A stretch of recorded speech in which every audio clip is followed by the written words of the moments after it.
Okay, what we're going to do today is we're going to work on making a snowman into a snowflake for today's lesson. We're just going to get the line drawing of it, and then next week we're going to finish it up. So you're going to get a 3-inch by 3-inch piece of paper. If you don't have one, just a piece of computer paper, measure it off so it's a nice 3-inch by 3-inch square. All right. So I've got my square in here, and then I'm going to fold it into a triangle corner to corner. All right. So, and then probably not on my sketchbook, but you should probably design a nice simple snowman where the corner is going to be the base. So we want to take up as much of this as possible, but the fold line is going to be the center of our snowman. So, and you can erase this as much as you'd like. I'm just going to go in with the basic shape for right now. All right. I left a little room up there for a hat. They're not going to be very big anyway, and we don't have to worry about a whole lot of details. All right. We're not going to put in eyes, nose, and mouth, but we could put buttons if we wanted to. We just got to put them right on the fold if that's what we want to do. I've got arms in mind, so I'm going to put an arm in here that goes out. All right. Stick arm. Could even give them a broom if I wanted to. Attach that on there. All those details we want to try to keep simple, but are going to add some nice angles to our snowflake. All right. I'm just going to keep it kind of simple, and then when you're cutting it out, you don't have to get it all in one shot. So, I may cut off small sections as I go just to keep it easy. Sometimes when you get in these corners to turn around, sometimes it's tough. If it's going to rip, you may have to come in from a little bit different angle until you can get the paper to move the way you want it to without ripping. All right? So you're going to work your way around. See, I don't have to go into these little spots with the big piece. I can come in from an angle and remove them from there. Okay? So once that's done, you should have your half snowman, all right?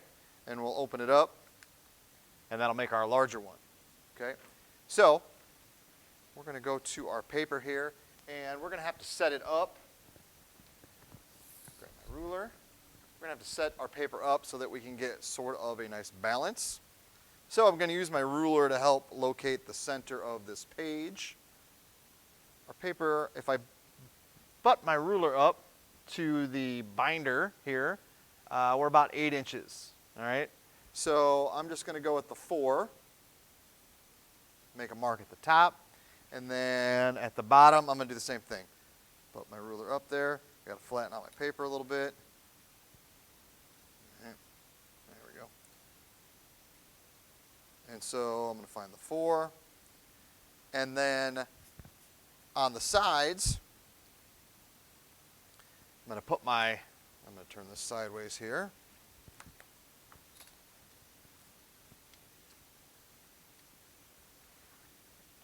I'm going to put my ruler, 0 mark.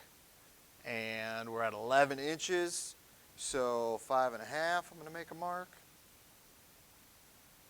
And then I'm going to go to the bottom, my 0 mark, my 11, and 5.5 there. All right.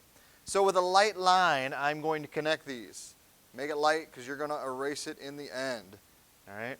Let's see how light I made mine. Probably too light. There we go. All right. And I'm going to connect these. This is going to at least give me some balance, all right? And then what I want to do is I'm going to come up so we can go back to our regular side here.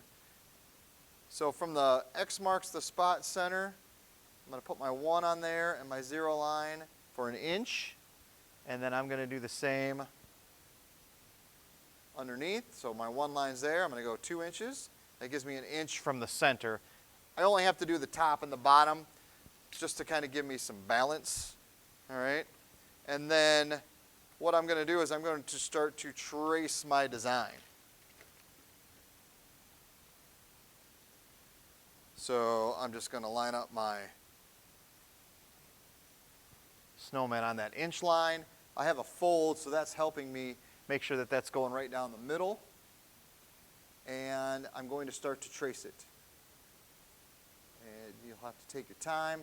Paper's kind of flimsy, so in some of those skinnier areas, you're not going to be able to push the pencil up against the paper, so you may have to just get right next to it the best you can. Keep it steady. Work your way around. I try to keep my fingers next to the edge the best I can so that the paper doesn't curl up, but it doesn't always work out that way. All right. So once I get that one done, all right, I'm going to work my way to the other side. Just so that the centers are kind of balanced, I'm going to make sure my fold's going down the middle. And then I'm going to trace him upside down. This will give me at least a nice area to work the other two in, because we're going to put two on this side and two on the other side.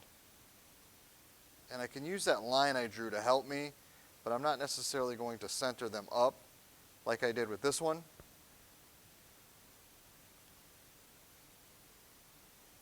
And we're just trying to get a nice creative snowflake design here. All right, so there's my second one. And really what I'm going to try to do is put one up top here and one over here. So now what I'm looking at is trying to overlap a little bit. So the bottom of the body will start to overlap, and I'm going to use this line to help balance me a little bit, because I know that it's going to overlap a little here and overlap a little right there. And it's okay that the fingers run into each other. We'll take care of that when we're all done. But I'll do this one side for you. So that other line comes in handy because now I can kind of gauge where I'm at. And it helps me set it up instead of just kind of setting it down and tracing it. I know that it's a little over the line here. Like so. So I got a little bit of overlapping, and that's all right. I'll show you how to deal with that, and definitely a little overlapping in there. I'm going to put my next one here. I'm just going to try to match up my hands the best we can. I know that this is a little bit and this is a little bit, so that's not too bad. And I can tilt it just a hair. But they're probably not going to match up in the hands 100%. All right? I'm going to go and trace that in here, and then I'm going to do my other two sides, and then I should have something similar to this. Now you'll notice I went in and I started to make this more of a unified snowflake. So wherever there was overlapping, I did my best to get the overlapping in there so that it should be all connected and be what looks like one solid piece. But it's obvious that what's going on here is a little different than what's going on there. You know, we're trying to keep them pretty well balanced. It's not too bad as far as what the other side is doing, but they really should be the same. We're just trying to get it as close as we can.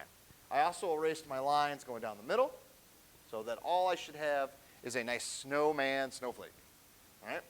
And then what I'm going to have people do in class is that once they've got this done, then they're sitting pretty, and they can go back in their sketchbook and finish up something that they were working on. And then next week, I'm going to show you what we're going to do with the snowflake. Okay? All right. Guys, have a good week, and we'll see you next time.